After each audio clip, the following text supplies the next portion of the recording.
So this one right here, honestly, it's a lot of the same stuff we were just doing on the previous page, just that we have one more step in addition. What am I talking about? Well, like this one right here, you're trying to figure out what multiplies a negative 50 and adds to positive 5. Not that bad. We got x plus 10, x minus 5, works out nice and neat.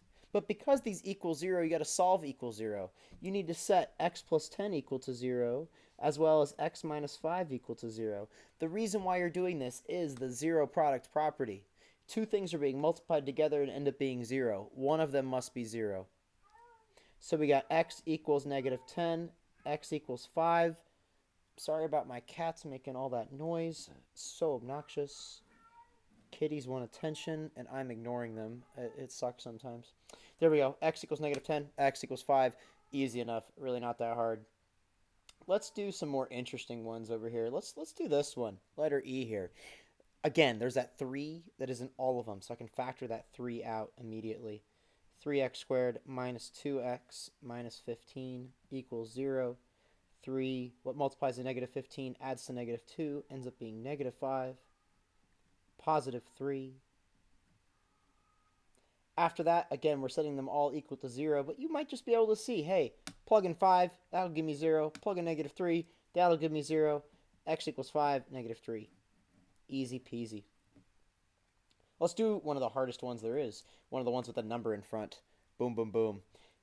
2 multiplied by negative 24 is negative 48. You're trying to figure out what multiplies to negative 48 and adds to 13. Just in case you didn't watch the other videos, I'm going to go ahead and do all the work for this one. 1 times 48. 2 times what multiplies to 48? You get 24. 2 times 24 is 48. Does 3 work out? If you do it in your calculator, 48 divided by 3 is 16. And that's where I'm able to stop.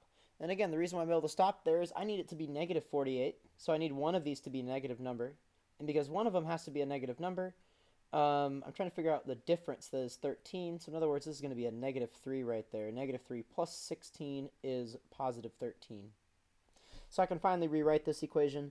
2x squared minus 3x plus 16x minus 24 equals 0. Squiggly line. Factor that x out. 2x minus 3.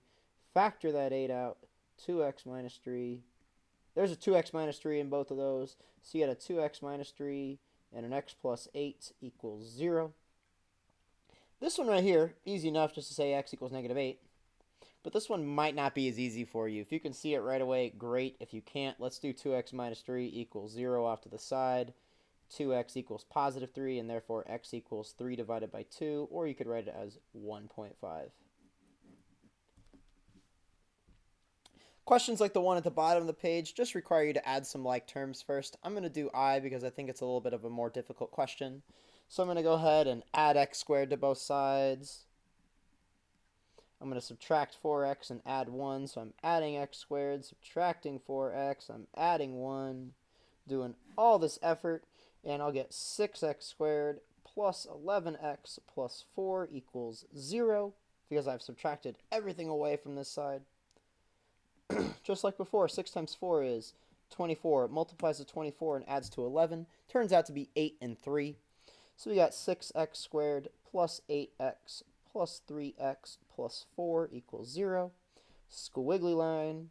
6x and 8x, you can factor out a 2x and get 3x plus 4. Nothing can be factored out of this 3x plus 4, so don't forget, when that happens, just put a 1. A 1 comes out of both of them. Then you have a 3x plus 4 multiplied by 2x plus 1 equals 0. And therefore, your final answer is going to be 3x plus 4 equals 0 and 2x plus 1 equals 0. 3x equals negative 4. X equals negative 4 over 3. If you decide to do decimal form, that's negative 1.3 repeating. 2x equals negative 1, x equals negative 1 half. If you do decimal form, that's x equals negative 0.5. All done. Hopefully this video was helpful. We're on to the very last page now.